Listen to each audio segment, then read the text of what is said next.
Get out of China, nigger. 别他妈笑了 nigger. Fuck you. Jeremiah chapter 48, verses 26 through 27. Make ye him drunken, for he hath magnified himself against Yahweh. Moab also shall wallow in his vomit, and he also shall be in derision. For was not Israel a derision unto thee? Was he found among thieves? For since thou speakest of him, thou skippest for joy.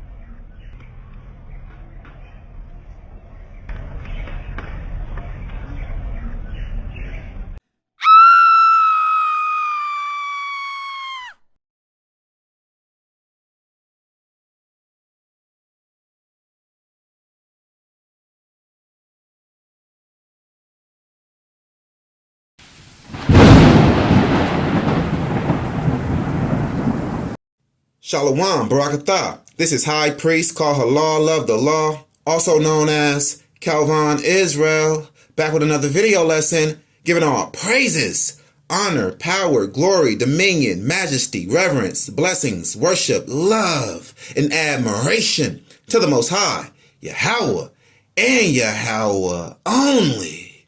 Double honors, triple honors to Yahweh and Yahweh only. No Bahashim. Understand that? All right. Now, the title of today's video lesson is Moab and Ammon, the Asians' Judgment, Part 2. Okay. Now, in Part 2, we're going to be learning about what the world calls the battle between the God of Israel and the God of Moab. Now, us saints with the true knowledge of God, we know that all the gods of the nations are idols, but Yahweh has made the heavens. Now, we're going to be reading about this ancient battle in history between the ancient Israelites and the ancient Moabites. It's documented in our history book, the Hebrew Bible, what the world ignorantly calls the Old Testament. It's recorded in 2 Kings chapter 3. And what's super interesting about this particular battle is that it has an outside extra biblical source that tells about this battle. It's called the Moabite stone, and it was found in 1868, 20 miles from the Dead Sea. The archaeologist that found the Moabite stone was in a negotiating bidding war to sell the stone. But before he could sell it or have it translated, some Arabs, afraid it might expose that the Quran is fake, right? Because the Quran piggybacks off of the so-called Old Testament, right? So they broke in to where the stone was and tried to destroy it by chipping away at it and burning it. So due to that, the stone is missing the last 5 lines. So we don't know what it fully says, but what we can read is that it is written by Mesha, king of Moab. He tells about the battle between him and Jerome, king of Israel. Though, however, he claims the victory and credits his idol for the victory. He also mentions Yahweh by name on the stone, saying he robbed the temple of Yahweh for the gold vessels. Regardless of who Mesha say was victorious in the battle, the Moabite stone still confirms that the Hebrew Bible is telling the truth about a battle happening between King of Israel, Jerome, and King of Moab, Mesha, and their troops. The stone also make mention of the house of David, confirming that King David was also a true historical person. All right. And we know that Misha is lying about the victory over Israel, because Misha says on the stone he utterly destroyed the nation of Israel, leaving none remaining, and killing the king. That's a lie. Israel had 10 kings after Jerome. He did not put an end to Israel. Okay? He did not kill King Jerome. The following king of Israel, Jehu, killed King Jerome and succeeded him to be king of Israel. All right? So everybody knows, the whole world knows, that the ancient Moabites and the ancient Ammonites are Chinese and Japanese people today. Okay, archaeologists are finding all of these statues and idols and artifacts that resemble Asian people, Chinese and Japanese people. They're finding these artifacts in ancient Moab and the territories of ancient Ammon. So, putting that together, seeing these idols and these statues, they have slanted eyes, right? Put 2 and 2 together, right? Yeah. Prophecy, all of that stuff, right? The world knows that the ancient Moabites are Chinese people today. Okay. Now, the original stone, it went to a museum in France, but a copy of the Moabite stone is in an Oriental institution of the University of Chicago. An Oriental institution. Oriental means something coming from East Asia, especially China or Japan.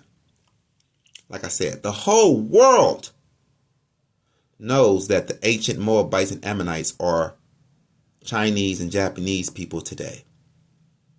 Archaeologists found statue idols in ancient Moab, in the land of ancient Moab, in the land of ancient Ammon, resembling these pan-faced Asians with flat, smushed in faces with slanted eyes. Yeah, they have idols that look just like them. Yeah, they are the Moabites and the Ammonites. All right, Japanese people are Ammonites. Chinese people are Moabites. All right, Asians come from them. Okay, now let's read about this battle and see what really happens. Who was really victorious? And let's just read about it. What happened? Okay? Because you got people that are enemies of the Most High God, and they use this Moabite stone and Misha's account of what happened to mock the Almighty and say that an idol defeated him. Okay, that's not true. Okay. So, let's see what really happened. Because the Hebrew scriptures is going to tell us the truth. The Hebrew scriptures is non-biased, right? If we went into idolatry, if we sin, it tells us. If we were defeated by a nation, it tells us. Like Babylon. When we go into captivity, it tells us. When we sin against our God, we do something wicked and evil, it tells us. It's honest. It's from our people. Black people, so-called black people. Yeah, we are the Hebrew Israelites that wrote the scriptures. We are the people that came up with the terms and the slogans and slang saying, keep it real. Yeah. Yeah, we published that. Keep it real. Real talk.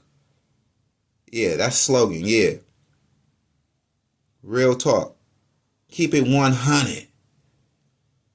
Yeah, we come up with that stuff because we are the truthful people. Understand that? And the scriptures is keeping it 100, man. Yeah. Now, Jerome, the son of Ahab, began to reign over Israel in Samaria, the 18th year of Jehoshaphat, king of Judah, and reigned 12 years. This is 2 Kings, chapter 3. Now we're going to verse 2. And he wrought evil in the sight of Yahweh, but not like his father and like his mother, for he put away the image of Baal that his father had made. So we see that King Jerome was wicked, but not as wicked as his father Ahab and his mother Jezebel. Okay. Nevertheless, he cleaved unto the sins of Jeroboam the son of Nebat, which made Israel to sin. He departed not therefrom. Okay. And Mesha, king of Moab, was a sheep master, and rendered unto the king of Israel 100,000 lambs and 100,000 rams with the wool. Ooh, wait, that's a lot. So basically, the Israelites sanctioned the Moabites at this time, and they had them paying tribute. It wasn't necessarily a physical captivity with chains. It was more so we had the power and the rulership and we were oppressing them. Okay?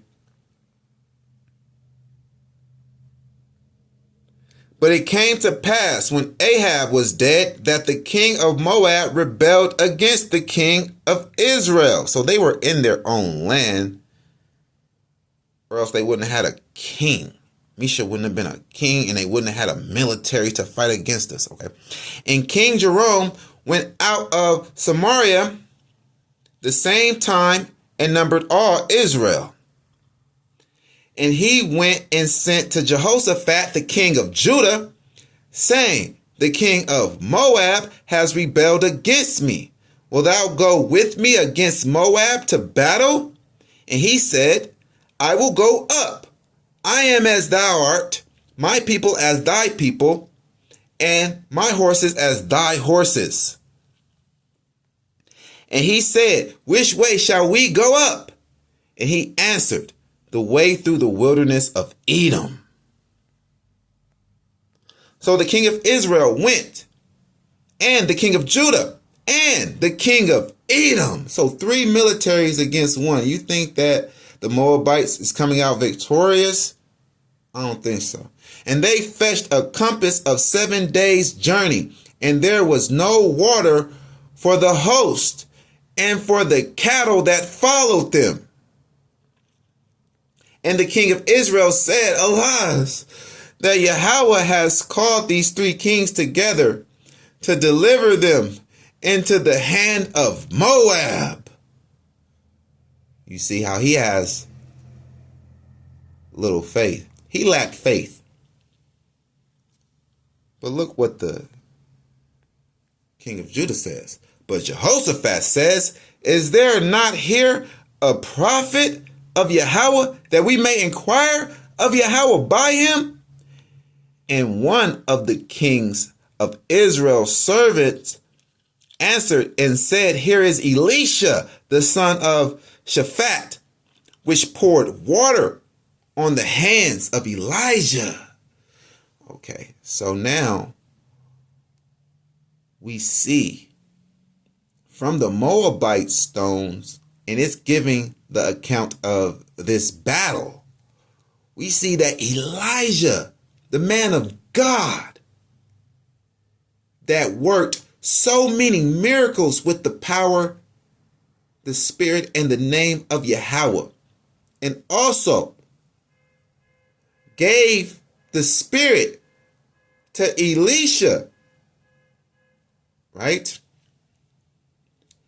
These men doing great miracles. We see that these men were actual historical figures, real people walking the earth, performing miracles.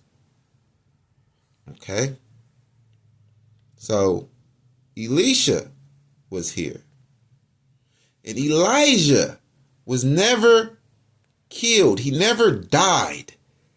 He was taken up in a chariot of the Most High in the sky and taken up in the heavens. And Jehoshaphat said, the word of Yahweh is with him. So the king of Israel and Jehoshaphat and the king of Edom went down to him. And Elisha said unto the king of Israel, what have I to do with thee? Elisha was hard, man. Elisha, he was a mighty man. And he was stumped down for Yahweh. That idolatry pissed him off, man. Just the sight of someone in idolatry that's an Israelite. He's like, man, what you got to do with me? What do I got to do with you? Get thee to the prophets of thy fathers. He's like, go to those prophets of Baal. Right? That my big homie Elijah had killed. Yeah, that's what he's saying. My big bruh Elijah killed your father's prophets and proved that they were no prophets, false prophets. Here you come, and you still inquiring to those false prophets. You still got those false prophets in the city. You still in idolatry of Jeroboam, right? Get thee to the prophets of thy father and to the prophets of thy mother. And the king of Israel said unto him, nay, for Yahweh has called these three kings together to deliver them into the hand of Moab. He's still doubting. Little faith. No faith at all. And Elisha said, as Yahweh of hosts liveth, before whom I stand surely, were it not that I regard the presence of Jehoshaphat, the king of Judah, I will not look toward you, nor see you. Ooh wee. So he's like, man, the only reason why I'm speaking here to y'all is because the king of Judah, Jehoshaphat, is here, man. I respect him, because he ain't in idolatry like y'all. But now bring me a minstrel. And it came to pass, when the minstrel played, that the hand of Yahweh came upon him. And he said, thus says Yahweh, make this valley full of ditches. For thus says Yahweh, ye shall not see wind, neither shall ye see rain. Yet that valley shall be filled with water, that ye may drink, both ye and your cattle and your beasts. And this is but a light thing in the sight of Yahweh. He will deliver the Moabites also into your hands. Yeah, that's right. Pay attention. And ye shall smite every fenced city and every choice city, and shall fell every good tree, and stop all wells of water, and mar every good piece of land with stones. And it came to pass in the morning, when the meat offering was offered, that behold, there came water by the way of Edom, and the country was filled with water. And when all the Moabites heard that the kings were come up to fight against them, they gathered all that were able to put on armor and upward, and stood in the border. And they rose up early in the morning, and the sun shone upon the water, and the Moabites saw the water on the other side as red as blood. And they said, "This is blood. The kings are surely slain, and they have smitten one another. Now therefore, Moab to the spoil." And when they came to the camp of Israel, the Israelites rose up and smote the Moabites, so that they fled before them. But they went forward, smiting the Moabites, even in their country. So they were already delivered into our hands, right? We went forward, and they beat down the cities, and on every good piece of land cast every man his stone and filled it. And they stopped all the wells of water and felled all the good trees. Only in Kurahash left they the stones thereof. Howbeit the slingers went about it and smote it. And when the king of Moab saw that the battle was too sore for him, he took with him 700 men that drew swords to break through even unto the king of Edom, but they could not. Yeah, man, so they Jackie Chan, Bruce Lee, all the way up into Edom. And you know, Edom, he Chuck Norris, Big Hulk Hogan, he ain't going for none of that, so they didn't get through. Right? Then he took his eldest son that should have reigned in his stead and offered him for a burnt offering upon the wall. And there was great indignation against Israel, and they departed from him and returned to their own land. So the Israelites retreated.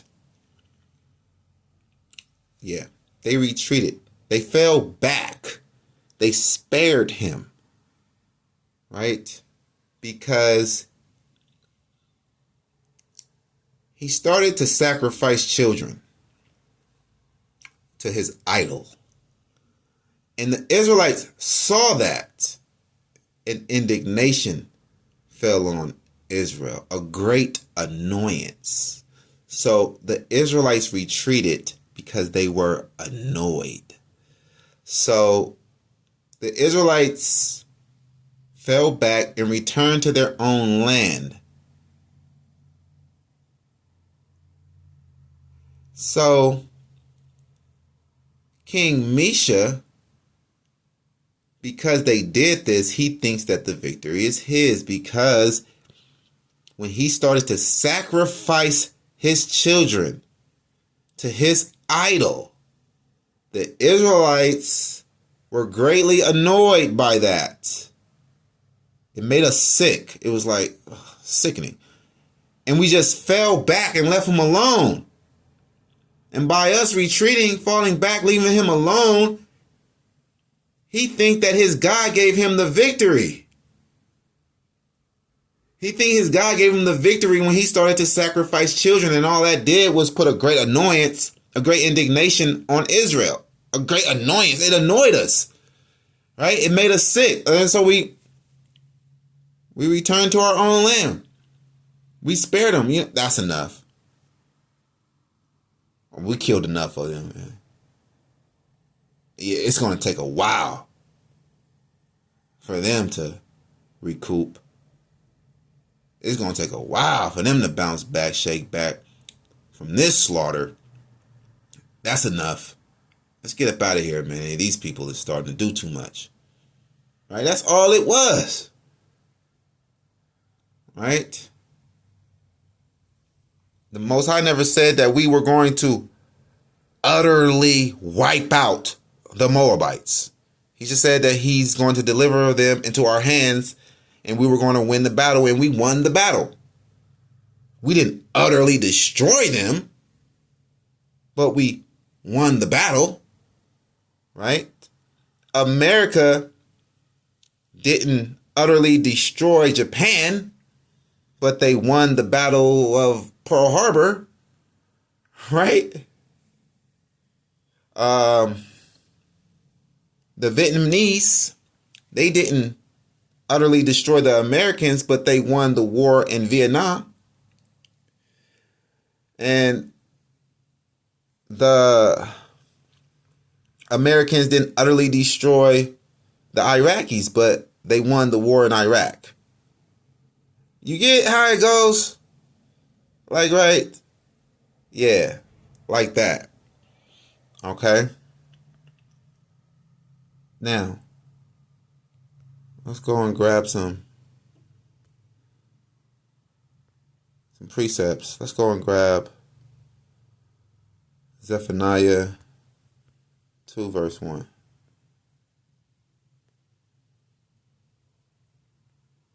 Okay. Gather yourselves together. Yeah. Gather together, O nation not desired. That's right. So the Most High is with congregating. The Most High is not with you being a hermit, isolated by yourself. The Most High says, gather yourselves together. Yeah. Gather together, O nation not desired. Who is the nation not desired? Us. All around the world, you see these people, different nations coming against us, being racist towards us, hateful towards us, prejudiced towards us for no apparent reason, just because we are who we are. Right? We see that the Israelites being greatly hated in the scriptures by all nations. And in reality, we see so-called black people being hated in the world by all nations. Here are these athletes, basketball players, coming to China to play basketball and are greeted with a whole bunch of bywords and racist slurs. Why? Because we are the nation that is not desired. It's not even that many of us in the nation of China for them to hate us like that. They get that racist slur from the white man, right? So they calling us what the white man calls us, just to insult us, right? What did we do to these people, man? Exactly, man. We are that nation not desired, man. We the nation not desired. We the only nation that's not a part of the United Nations. Yeah. Before the decree bring forth, before the day pass as the shaft, before the fierce anger of Yahweh come upon you, before the day of Yahweh's anger come upon you. Seek ye Yahweh, all ye meek of the earth, which have wrought his judgment. Seek righteousness. That's the commandments. Seek meekness. It may be ye shall be hid in the day of Yahweh's anger. Yeah, that's right. Gather together, O nation not desired. Yeah, we're gathering here at YOZ. You know what I'm saying? And you thought that it was cool to be a hermit, huh? You was a sucker. He says gather together, man. You thought it was cool to be a hermit just because you selfish, stingy, and cheap, and you don't want to congregate. I mean, just go and do your own thing. The Most High is not with you. The Most High says gather together. Come together. We are already separated enough. You trying to separate us even more. You, what you got your nose stuck up at us for? Huh? Thinking you better than that? You don't want to congregate with us? You don't want to come together? All right. You're an individual like. The Most High ain't with you. 2 Chronicles chapter 20, verse 15. And he said, Hearken ye, all Judah, and ye inhabitants of Jerusalem, and thou, King Jehoshaphat, thus says Yahweh unto you, be not afraid nor dismayed by reason of this great multitude, for the battle is not yours, but God's. Exactly. The Most High did not want to utterly destroy the Moabites at that time. So, the Moabites wasn't utterly destroyed at that time. What happened, happened, and it happened. It annoyed the Israelites. The Most High knew that it was going to annoy the Israelites, and they got up out of there. All right, so that's that. But the battle is of the Most High, and exactly what happened in the battle exactly the way the Most High said it would happen. Understand that. Let's go to Daniel. Let's go to Daniel 4 and 17.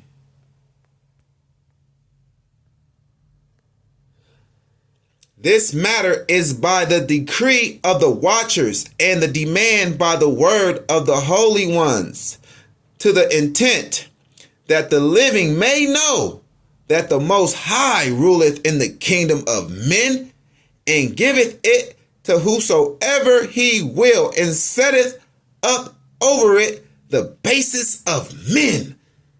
Yeah, the most dumbest men rule the earth right now.